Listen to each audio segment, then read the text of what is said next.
আজকে আমাদের bridal location ছিল নবগ্রাম, আমাদের বাড়ি থেকে 20 মিনিটের দূরত্ব।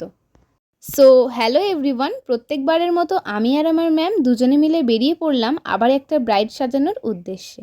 আর এটা কিন্তু ছিল একটা রিসেপশন ব্রাইড। আমার ম্যাম কিন্তু আমাকে খুব ভালোবাসে, একদম নিজের মেয়ের মতো, তাই প্রত্যেকবারে যেখানে কাজ পড়ে আমাকে সঙ্গে করে নিয়ে যায়। তবে দেখা বা শেখার জন্য নয়, শিখে কিছু করার জন্য।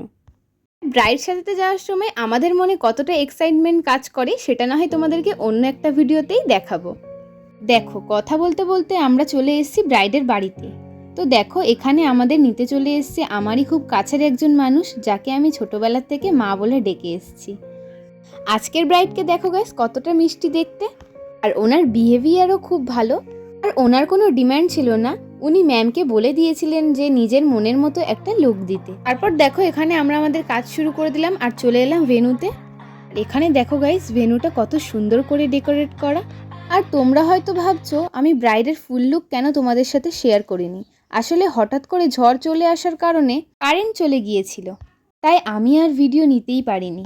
ভেন্যুতে ব্রাইড যখন ফটোশ্যুট করছিল সেই সুযোগে আমি কিছু ভিডিও ক্লিপ নিয়ে নিলাম। ব্রাইডকে কেমন লাগছে অবশ্যই তোমরা কমেন্ট করে জানাবে। আজকের ভিডিওটা এইটুকুই। Thanks for watching.